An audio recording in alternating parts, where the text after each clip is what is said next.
इसमें हम लोग भारतवासी तन मन से इकट्ठा नहीं होते हैं।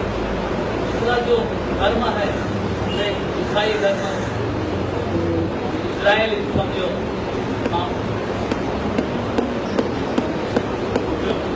Christians and Muslims and Israel, they immediately get together on one slogan, whereby the Hindus never get together.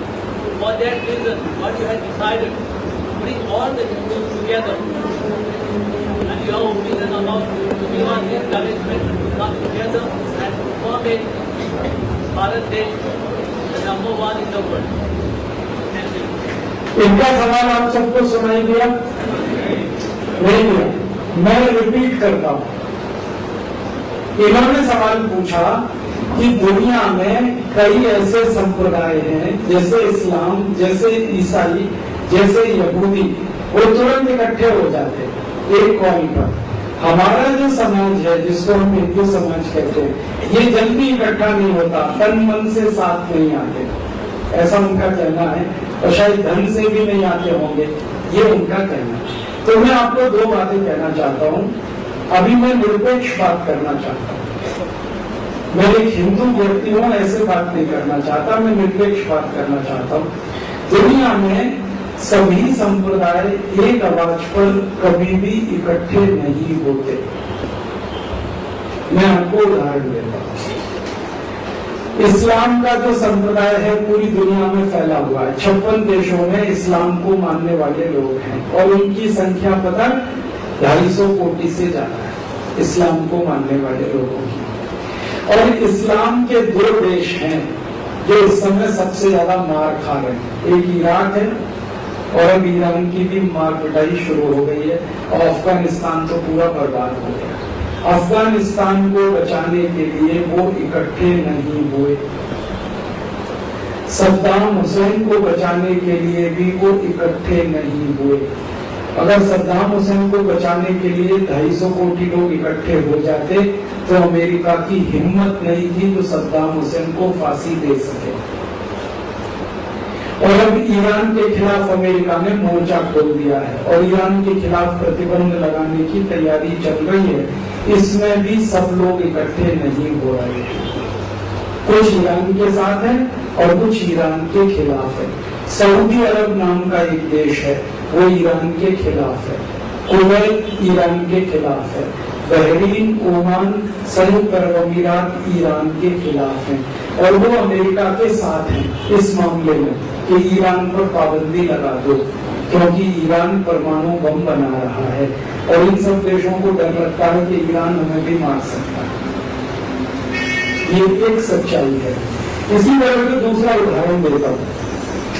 ईसाइयत को मानने वाले सभी संप्रदाय दुनिया में एक आवाज पर इकट्ठे नहीं होते। उसका सबसे बड़ा उदाहरण है चेकोस्लोवाकिया। चेकोस्लोवाकिया नाम का एक देश था, अभी उसके 3 टुकड़े हो गए। चेक अलग हो गया, स्लाव अलग हो गया। इस देश को बचाने के लिए सारे ईसाई इकट्ठे नहीं हुए। पोलैंड नाम का एक दूसरा देश है, वो ईसाई देश है। पोलैंड खत्म हो गया, मर गया, अभी देश नहीं रहा, उसके कई टुकड़े हो गए। उसको बचाने के लिए भी सब ईसाई इकट्ठे नहीं हुए। रूस नाम का एक देश है जिसके पहले 36 छोटे छोटे राज्य थे, सब मिलाकर एक था। वो सब एक एक टुकड़े हो गए, वो सब ईसाई राज्य हैं, एक दूसरे की मदद करने को इकट्ठे नहीं हुए। ईसाइयत में भी ये नहीं होता। अब यहूदी की बात करें, यहूदी तो एक ही देश है पूरी दुनिया में, इजराइल, और इजराइल मार खा रहा है 50 साल से। और इजराइल के पड़ोसी फिलिस्तीन वाले उसे मारते रहते हैं। फिलिस्तीन वाले कभी भी बम फेंक देते हैं, वहाँ असेंबली में बम फेंक देते हैं, कुछ भी कर देते हैं। लेकिन सारे दुनिया के यहूदी भी एक साथ नहीं आते। कुछ यहूदी हैं जो अमेरिका में जाकर बस गए हैं, वो थोड़ा पैसा भेज देते हैं इजराइल को, लेकिन इजराइल को जब मार पड़ती है फिलिस्तीनियों की तो वो भी साथ में नहीं आते। तो जैसे इस्लाम में है, जैसे ईसाइयत में है, जैसे यहूदी धर्म में है, इसी तरह जैन धर्म में है। मैं आपको एक ताजा उदाहरण देता हूँ।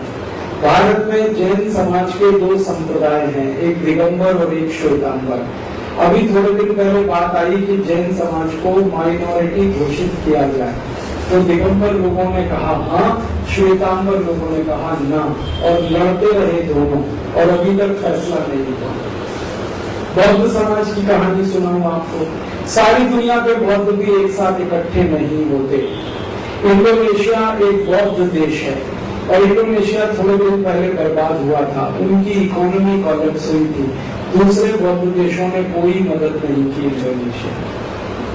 मलेशिया बौद्ध देश है, ज्यादा बौद्ध हैं, कम वहां पे मुसलमान। म्यांमार बौद्ध देश है, बर्मा जिसको हम कहते हैं, उसके सपोर्ट के लिए सभी बौद्ध इकट्ठे नहीं होते। जापान एक बौद्ध देश है, और जापान बहुत तकलीफ में रहा। 1945 में जब 2 एटम बम जापान पे गिराए गए, सारी दुनिया के बौद्ध जापान के समर्थन में नहीं आए। चाइना ने जापान का हमेशा विरोध किया, जबकि चाइना भी बौद्ध है, जापान भी बौद्ध। अब इतनी सारी कहानी सुनने के बाद हिंदुओं पे आता है। हिंदुओं में भी यही बीमारी है जो दूसरे समाजों में है। सब हिंदू एक साथ इकट्ठे नहीं होते। क्यों नहीं होते? उसमें सबसे बड़ा कारण है कि कुछ हिंदू एक को मानते हैं, कुछ दूसरे को मानते हैं। सारे हिंदू एक झंडे के नीचे कभी नहीं आते। कुछ हिंदू हैं वो एक संप्रदाय के साथ हैं, कुछ हिंदू दूसरे संप्रदाय के साथ हैं, कुछ तीसरे संप्रदाय के साथ हैं, कुछ चौथे संप्रदाय के साथ हैं। सब अपने अपने संप्रदायों के झंडे के साथ आते हैं। एक झंडे के नीचे कभी भी सब नहीं आते। स्वामी विवेकानंद कोशिश करके हार गए, स्वामी दयानंद सरस्वती भी कोशिश करके हार गए। तो क्या करना चाहिए? शायद इसमें से एक रास्ता है। वो रास्ता ये है कि जिन जिन प्रश्नों पर सब एक साथ इकट्ठे होते हैं, उन प्रश्नों को पहले हल कर लेना चाहिए। मान लीजिए एक प्रश्न है जिसको हम कहते हैं करप्शन, भ्रष्टाचार, ब्लैक मनी। ये ब्लैक मनी और करप्शन के इश्यूज पर अगर कई हिंदू एक साथ आते हैं तो बहुत अच्छा, इसको सॉल्व कर लो। मुसलमान भी साथ आते तो और अच्छा, ईसाई भी साथ आते तो और अच्छा। तो करप्शन के इशू पे शायद हिंदू, मुसलमान, ईसाई, जैन, सिख, पारसी साथ में आ सकते हैं, इसको सॉल्व कर लो। फिर इसके बाद कोई दूसरा इशू है, गरीबी, बेरोजगारी, उसको दूर करने के लिए सब साथ में आते हैं, इसको सॉल्व कर लो। तो जिन जिन मुद्दों पर सब एक साथ आ सकते हैं, पहले इनको सॉल्व कर लो, और जिन इश्यूज पर साथ नहीं आ सकते उनको बाद में सॉल्व कर लो। नहीं तो बाद में जो मुद्दे सॉल्व करने वाले हैं उनको पहले आपने लाया तो कुछ भी सॉल्व आप नहीं कर पाएंगे, क्योंकि स्वामी विवेकानंद नहीं कर पाए, तुमने क्या कर पाओगे? तो हमारी जो रणनीति है वो ये है कि करप्शन का इशू, भ्रष्टाचार का, गरीबी का, बेरोजगारी का, महंगाई का, गलत कानून का, ये सब ऐसे इश्यूज हैं जिन पर सब लोग एक साथ आ जाएंगे। हिंदू, मुसलमान, सिख, ईसाई आ जाएंगे। तो इनको पहले हल करो, और जिन इश्यूज पर वो साथ नहीं आएंगे उनमें हम उनके साथ डायलॉग करते रहें, और डायलॉग करते करते वो साथ में आए तो बहुत अच्छा, नहीं आए तो वो अपने घर खुश, हम हमारे घर खुश। लेकिन एक बात पक्की है कि सारे दुनिया के लोग कभी भी एक झंडे के नीचे नहीं आते। ये तो हिटलर भी हार गया कर करके। हिटलर ने सोचा था कि सारी दुनिया के जो आर्य लोग हैं वो मेरे साथ आ जाएंगे, नहीं आए, तो आपके साथ भी नहीं आएंगे। जितने आए उतने की मदद लेके काम कर लो, ये इंटेलिजेंसी है, ये बुद्धिमानी है।